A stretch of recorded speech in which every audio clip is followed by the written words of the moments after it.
Channel 2 News at 6. From ABC, this is World News Tonight with Peter Jennings. Good evening. 4 weeks after the war in the Gulf ended, the debatable question of the day is this: did it end too soon? Should the U.S. have gone on while it had Saddam Hussein's army on the ropes? The question has been bubbling just below the surface for some time as Hussein does what he can to suffocate the rebellions against him. Now, General Norman Schwarzkopf says in an interview that he wanted to keep going. We begin tonight at the White House with ABC's Britt Hume. The sudden controversy concerns just what Joint Chiefs Chairman Powell was told in this Oval Office phone call with General Schwarzkopf on the day the president called a halt to the fighting. Frankly, my recommendation had been, continue to march. I mean, we had them in a rout, and we could have continued to, reap great destruction upon them. We could have completely closed the door and made it, in fact, a battle of annihilation. Schwarzkopf goes on to tell interviewer David Frost the president's order to stop was courageous and humane. Still, the suggestion that the general had recommended otherwise today drew a stiff statement from Defense Secretary Cheney. He said the Bush decision, quote, was coordinated with and concurred in by the commander in the field, General Schwarzkopf. He raised no objection to terminating hostilities. The president today professed his full confidence in the general, but also insisted there had been no disagreement on stopping the fighting. There was total agreement in terms of when this war should end. It's total, and there's not even questionable, and I think Schwarzkopf will be the first. I'd go ask him. By tomorrow, no doubt, everyone will be back on the same page and insisting they have been all along.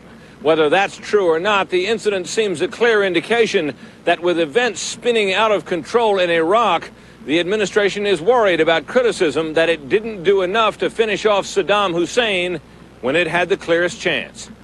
Britt Hume, ABC News, the White House. Mr. Bush said today that with all the turmoil in Iraq, it is unlikely Saddam Hussein will survive. The people, he said, are fed up with him. Well, that may be wishful thinking on the president's part, but in northern Iraq today, Kurdish rebels report that they are making progress. They claim to have captured several more army tanks and 2 aircraft. They also say they have demolished the army headquarters near the city of Mosul.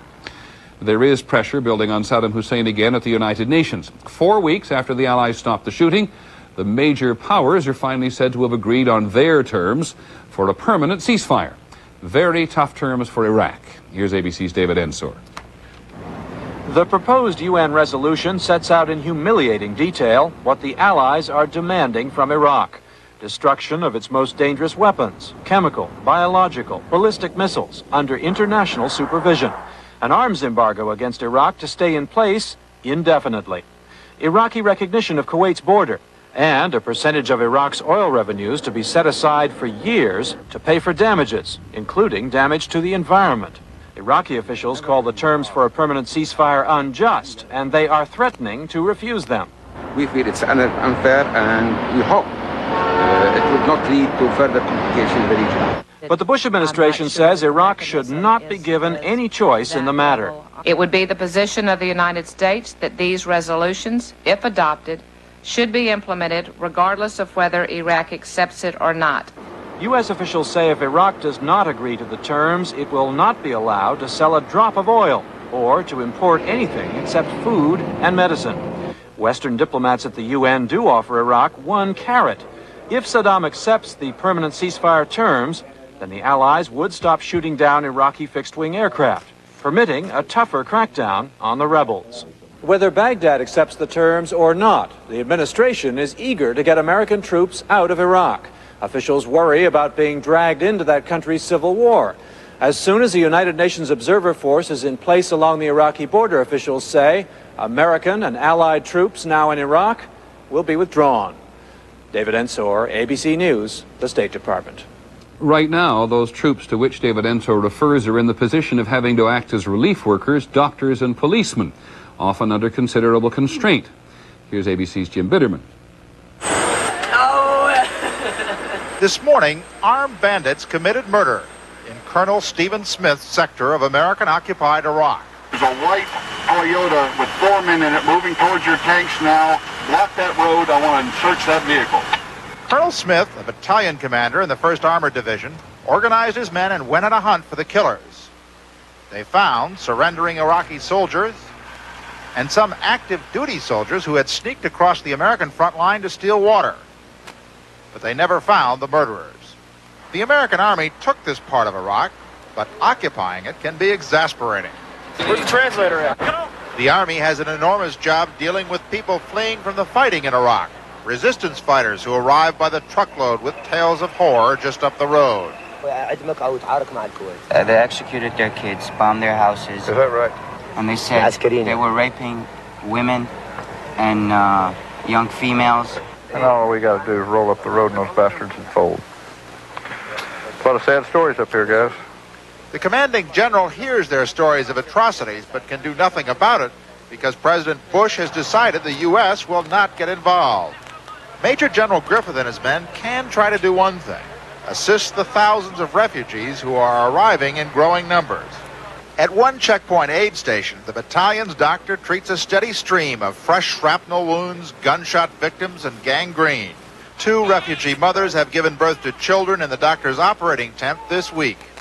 But the soldiers can only help the most desperate. The majority are passed along to the next checkpoint further south. The end of the line is the Kuwait border. Kuwait will not let the refugees cross, so this is where they stay, in makeshift shelters in the open air, short of water and food. The displaced Iraqis are building up by the thousands, with only the Americans to care for them, a mission the U.S. did not seem to anticipate. Jim Bitterman, ABC News in occupied Iraq. A little later in the broadcast, our third report on some of the lessons learned in the Persian Gulf. Tonight, the weak spots. In other news, the Kremlin gets ready for a possible showdown with supporters of the Russian leader, Boris Yeltsin, and the senior citizens of Littleton, Colorado, back to school for fun and profit. This is World News Tonight with Peter Jennings. Brought to you by Ziploc Bags. Ziploc presents Fingerman. Hi, I'm here to demonstrate a big new idea. That's right, introducing the new Gripper Zipper from Ziploc. Now the easiest closing bag there is. In fact, I can even close it, whoa, blindfolded. I know it's closing because I can feel the zipper grabbing hold. It's locking. Feel it close the first time, every time. And you don't have to see it to believe it. Ooh. Ziploc bags with the new Gripper Zipper, the easiest closing bag there is. Every year at deer season, Ed Bigelow comes to town. Hi, Ed. To consider buying some new equipment. There's a lot to choose from, and Ed can get up to $350 off. Looky here. But each year, Ed says maybe he'll wait till next year. After all, his 23-year-old John Deere mower still works just fine. Hi, Ed. Oh, yes, Ed does always get a new hat.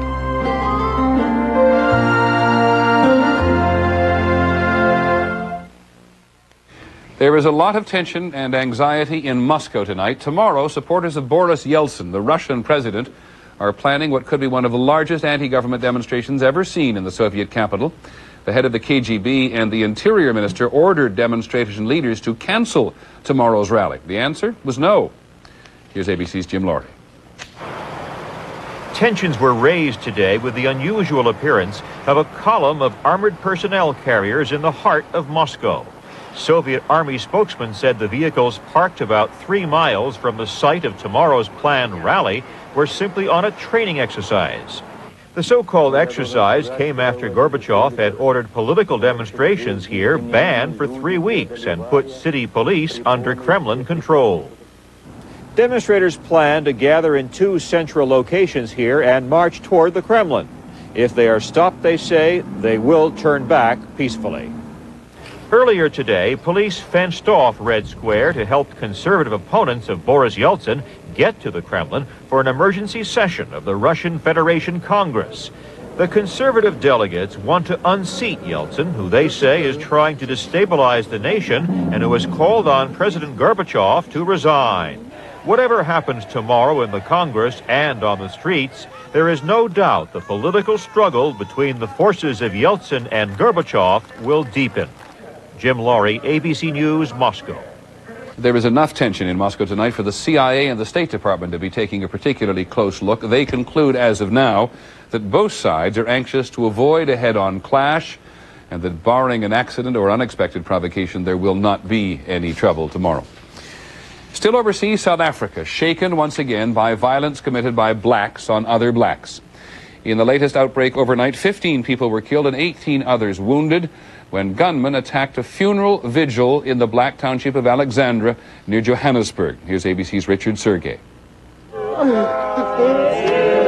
After the massacre, they consoled one another and tried to figure out what happened. They started shooting whilst I was looking at them. One lady pleaded with them that they must leave us, we don't know nothing.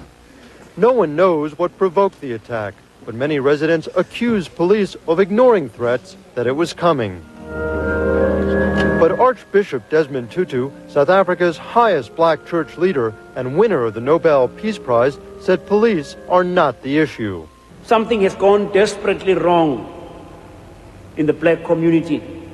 But ultimately, we must turn the spotlight on ourselves. We can't go on forever blaming apartheid. We in the black community are going to have to do a very serious act of self-examination. Why are we acting in this way? Tutu blames a lot of the violence on political rivalry in the black community and warns that if it does not stop, there will be very few people around to enjoy the new South Africa. Richard Sergey, ABC News, Alexandra Township. South Africa may be on the verge of being accepted back into the international sports community. The International Olympic Committee has told the South Africans they will be allowed to compete again if they fulfill a number of conditions. This means primarily repealing the country's race laws, and South Africa is currently in the process of doing so.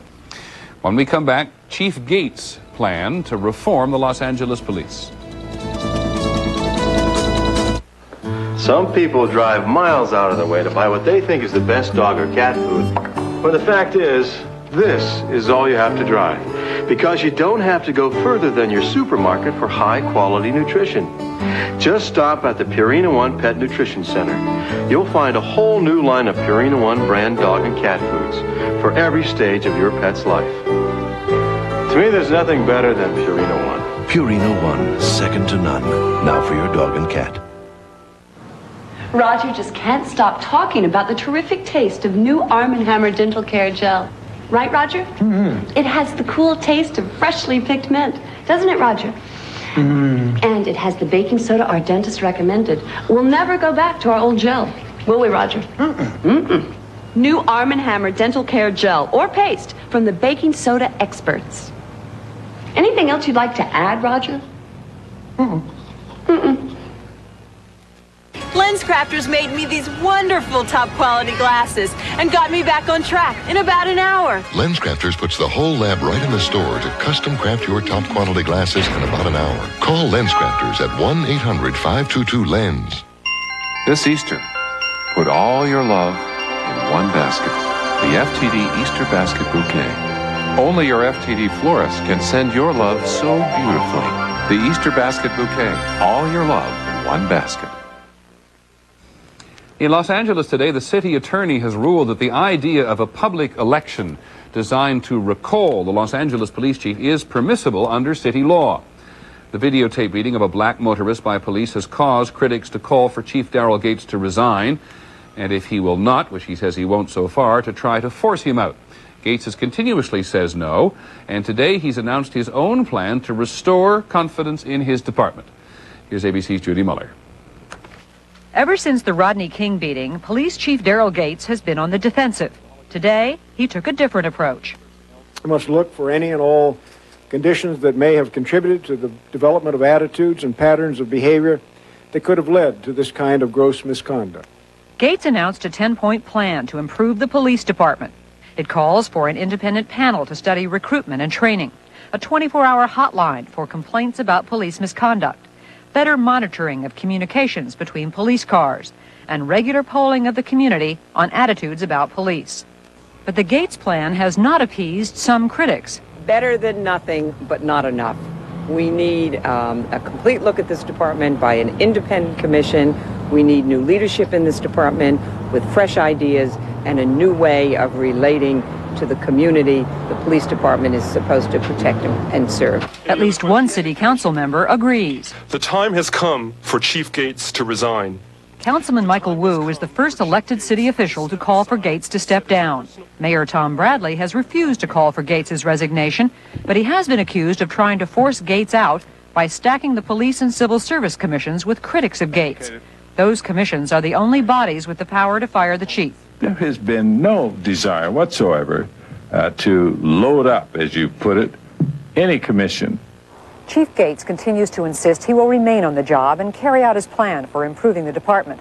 That plan comes one day after a city report was released saying that the department's Internal Affairs Division investigated only about 1/3 of all police misconduct cases in the last 5 years.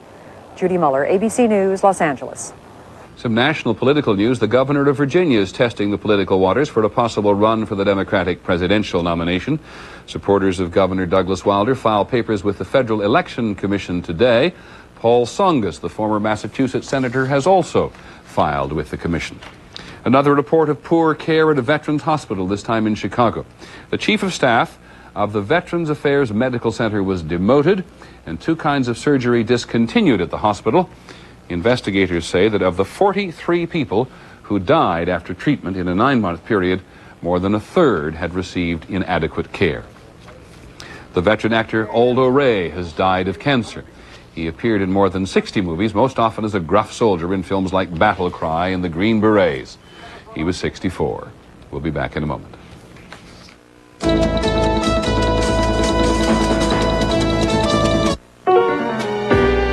They all laughed at Christopher Columbus when he said the world was round. Did you see this? What? Ford says they got a big car that's got even more room. So? But handles more like a sports sedan. I'm sure it does. They all laughed when Edison recorded sound. Get this.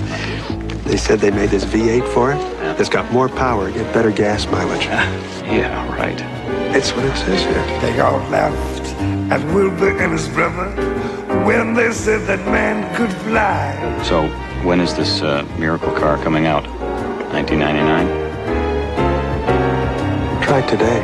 Ho, ho, ho, who's got the last laugh now? Introducing the new Ford Crown Victoria. That's nice. Have you driven a Ford lately? You can't have too many legs pantyhose, especially at these prices. Are these Easter legs? Planning an Easter leg hunt? Oh, I'm planning something. Such a pleasure to shop here now. Great price for this Kodak film. We should get some. Why? To take pictures of the girls in their new Easter outfits. Oh. And me in my new dress. And my new hat. And my new shoes.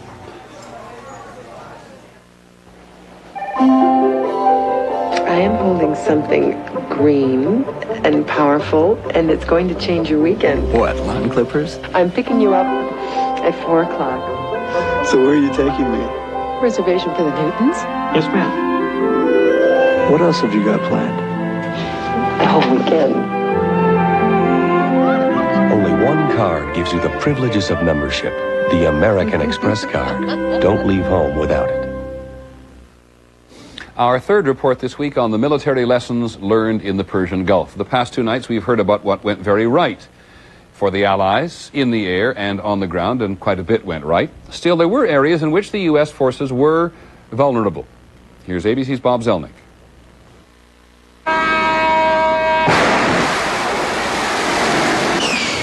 It may have been the most successful military campaign in history.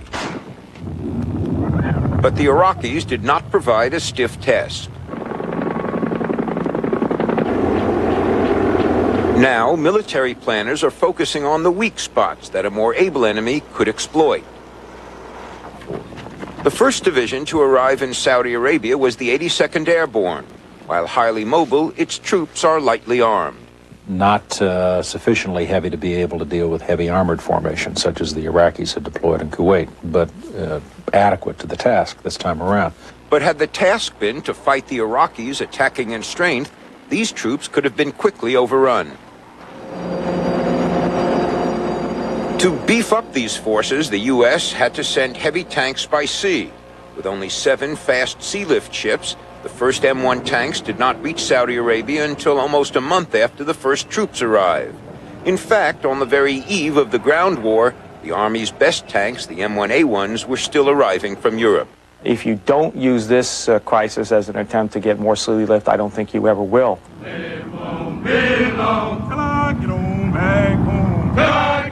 To meet the Iraqi threat, nearly 250,000 reservists were called up. But despite receiving tens of billions of dollars worth of weapons and training during the past decade, reserve infantry and armored units were not ready to go. To rely on them early in the conflict is a mistake. That what you saw in this case was that they needed a lot more training than they thought, than I thought, than anybody thought. The Navy also had problems. Carriers brought credible air power quickly to the region early in the crisis. But after that, most Navy planes were busy protecting the carrier itself or running interference for the A-6 bomber. That plane had no smart weapon systems, and its iron gravity bombs usually missed their targets.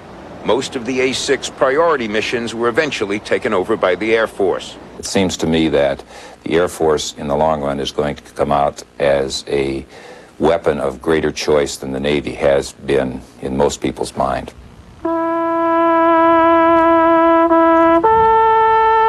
One of the most troubling problems was the number of combat deaths due to friendly fire. Of the 125 Americans killed in combat, nearly a fifth were killed by U.S. forces. It drew a remarkable amount of attention, I think, within the military community itself. And what will come out of this will likely be perhaps tougher procedures for clearing targets for firing. Hey, you changed the intel freak to And then there's the performance of U.S. intelligence gathering systems. While satellite and reconnaissance planes provided a decisive advantage, there were substantial gaps. We were always able to measure his capabilities, how many tanks he had, how many aircraft he had, but we never had good information on what his intentions were. That's partly just because that's a much more difficult thing to measure. Intelligence failed to give warning of Iraq's invasion until it was too late to stop it. Intelligence overestimated the number of Iraqi troops in the Kuwaiti theater, exaggerated the threat of chemical weapons, and undercounted the number of Iraqi Scud missile launchers. Some say the lack of U.S. undercover agents in Iraq was much of the problem.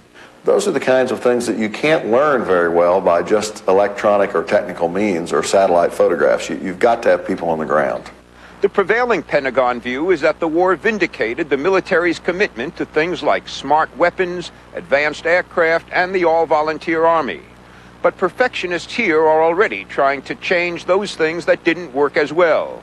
And they also know that the shortness of the war and the weakness of the Iraqis means that not all U.S. systems were fully tested. Bob Zelnick, ABC News at the Pentagon. So many people were impressed by the degree of high-tech in this war. Tomorrow, our report will be on what the Pentagon is planning for the future. In economic news today, the government says the economy was not as troubled last fall as it had thought. It now says the gross national product went down 1.6% in the fourth quarter, not 2%, as had been previously estimated. On Wall Street, the Dow Jones Industrials gained more than 2 points today to close at 29.17, and the trading was heavy. President Bush had his annual physical today. After 5 hours of tests, he got a clean bill of health from all the doctors. We'll have a final report in a moment.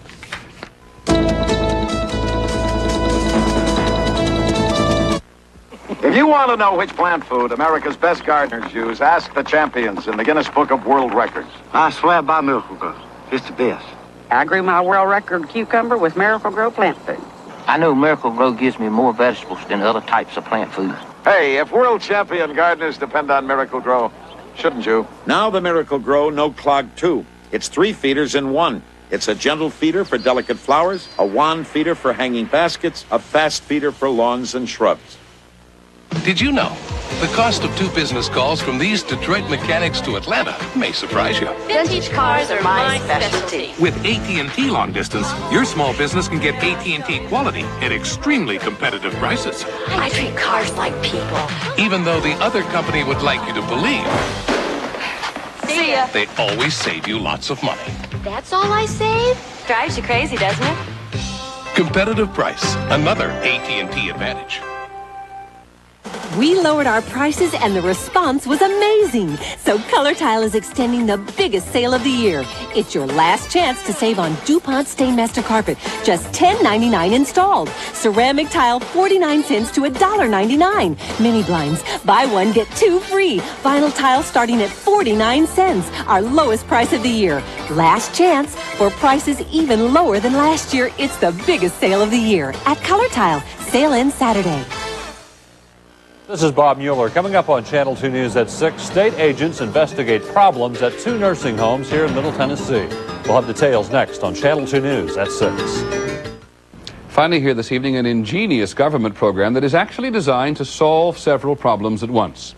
To help retired adults make ends meet on a fixed income and to assist school systems short of funds. The answer, you might guess, put the seniors in the schools. ABC's Greg Dobbs is in Littleton, Colorado. Dorothy DeYoung is a 64-year-old retiree with time on her hands. She has never found volunteer work fulfilling. That's not a problem anymore. Natasha, good to see you, honey. Now, Mrs. DeYoung and 38 other senior citizens in the Denver suburb of Littleton work in the public schools. I'll come back in a few minutes, see what's going on. In return, they earn up to $450 in rebates on their property taxes. A big boost for retirees living on a fixed income. To me, it showed that the school district was putting value on the service I would give. But there is another payoff, too, for Dorothy DeYoung. She is real kind and she's like my grandma. These rewards have such appeal that many of Littleton's seniors stay on as volunteers, even after they have earned the limit of their rebates. Hi. Like 68-year-old Bob Gaitis. He works at school twice a week now, spending his golden years much as he did his childhood years. I don't know how to make alligators. Last year, Littleton spent more than $22,000 putting these senior citizens in the schools. Are they hard to cut? Here, let me do it for you. I'll help you. What they do, you almost can't buy, for any amount of money, that kind of caring. I think it's a magical kind of thing when senior citizens and children are together. You don't act like 68, you act like 66. Oh, good. It's a bargain all around. For Littleton, a new kind of community involvement. For the retirees, extra money and benefits. Just think, when I go home today, I can tell my wife I made a paper alligator. For the students, a helping hand. First, we'll play in the sandbox. And then... Greg Dobbs, ABC News, Littleton, Colorado. Nice. That's our report on World News Tonight. I'm Peter Jennings. Have a good evening, and we'll see you tomorrow. Good night. And now, the news continues with Channel 2 News at 6. Good evening, I'm Ann Holt. And I'm Bob Mueller. In our news tonight, for the second time in a week, severe weather is plaguing Middle Tennessee. Unlike last Friday, there are no confirmed reports of deadly tornadoes, but there is plenty of damage. In the Green Hills Woodmont area, high winds sent a tree slicing into the corner of a home. No one was hurt, but part of the roof and side of the house were damaged. The owners admit it will be a delicate job to remove the tree. High winds also roared through the White Bluff area in Dixon County. They toppled another tree which blocked Highway 47 near Montgomery Bell State Park. Scattered power outages were reported in several areas here in Middle Tennessee, but NES crews have already restored service to some of those customers. Ann? Bob, further west, there are reports of wind damage in Decatur County to at least 10 homes and several businesses. And back in Nashville, some cable TV customers will be without most of their service. Viacom reports that a tree fell on one of its major cable lines. It knocked out all Viacom channels except for local stations. And in Bellevue, the storm may be blamed for a traffic death. During the height of the rain, a truck collided with a car, killing the occupant. Well, all of this weather has kept Davis Nolan very busy this afternoon. He is here now.